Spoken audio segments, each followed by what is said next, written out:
Welcome back. As President Trump struggles with plunging poll numbers, a pandemic, and a new scandal just about every day, he is continuing to beat the drum about voter fraud. I want to bring in a senior political correspondent, Andrew Whitman, with more. And I have a feeling we're going to be talking a lot about this between now and November and maybe beyond. Maybe beyond is right, Rich. Thank you very much. The president is continuing to rail against voting by mail, even though he and many members of his administration vote by mail.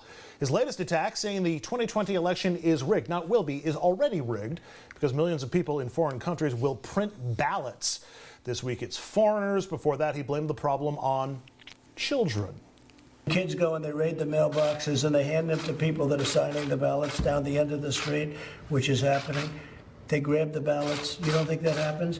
There's ballot harvesting, but you don't think they rip them out of mailboxes? It's all the time. You read about it. You can read about it. Take a look. You remember all the time reading about it, right? By the way, it's worth noting, voter fraud, in-person voter fraud, extremely rare. Earlier today, I spoke about all of those issues and more with Congressman Bobby Scott, a Democrat from Virginia.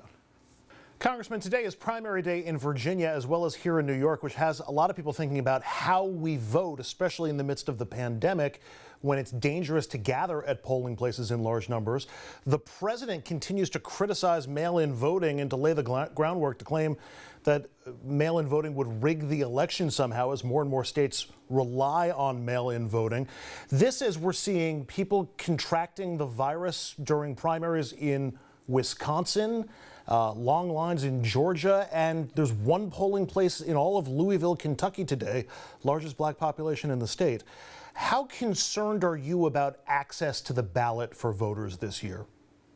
Well, a lot of the problems we have are problems that can be solved by voting, and it's important that people get out to vote. The fact you mentioned Louisville, there are usually dozens, if not hundreds, of voting places in the Louisville area, and now there's just one polling place.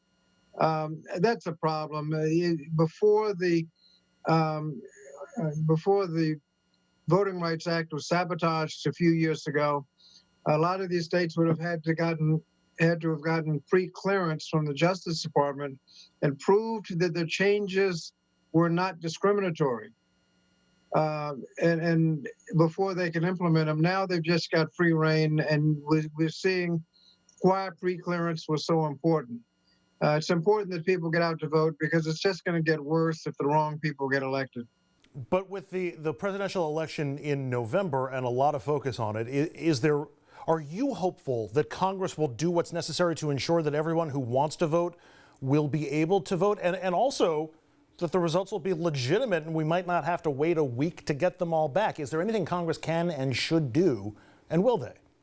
Well, the House has already taken action. We've proposed significant funding to make sure that the polling places are ready. There are things that have to be done. If you're going to have more mail-in ballots, you want to make sure that the process can be funded. It'd be nice to be able to mail your ballot in without having to go run around trying to find stamps, for example. But the polling places have never had to have been prepared to protect poll workers and voters from infectious disease. That has expenses attached to it.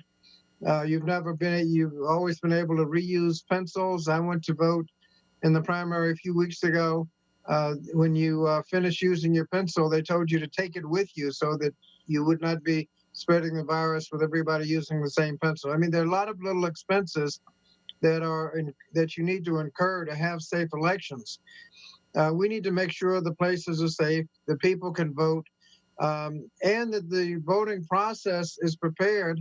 You had a lot of reports of people having to wait an hour, 2, 3 hours. At some point, you're denying the people the right to vote. That's wrong. We need to be prepared. The House is willing to fund the election process. We've had problems with the Senate. And if the House and Senate can't come to an agreement and the president won't sign on and there's no additional funding from Congress, what happens in November? Is it just going to be chaos on Election Day? Well, we certainly hope it's not chaos, but we need people to be willing to stand in line. There will be attempts to suppress the vote. This is one of them. Making people stand in line is one way to suppress the vote. Your right to vote will be even worse if the wrong people are elected in this November election. And so we just have to do the best we can, hope the right people get elected. And we saw the difference in Virginia. Democrats took over the House of Delegates and state Senate. We already had a Democratic governor. And after years of voter suppression efforts, we finally made it actually easier to vote absentee with essentially early voting. We watered down the prescriptive voter ID. I want to focus on some questions of race and policing, and I want to begin with the group Black Lives Matter, which the slogan has almost become mainstreamed in the last few weeks with enormous support, even in places like NASCAR where you wouldn't expect it. And yet, some percentage of the country hears voices like this on Fox News saying things like this about the movement.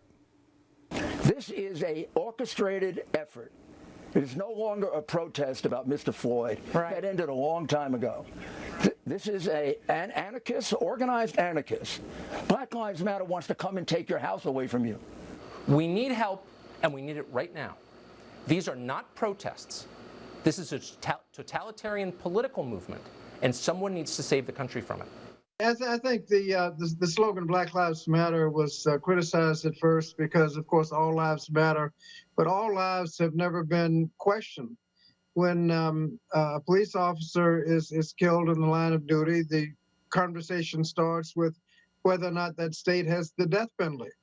When a black person is killed, as in Ferguson, Missouri, the only question is how many hours will it take to remove his body from the street? Will anything be done at all?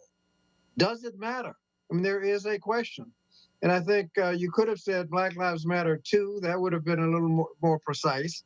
And I think people are coming to grips with the fact that there is a question whether or not Black Lives Matter, and they want to make a definitive statement that yes, in fact, they do.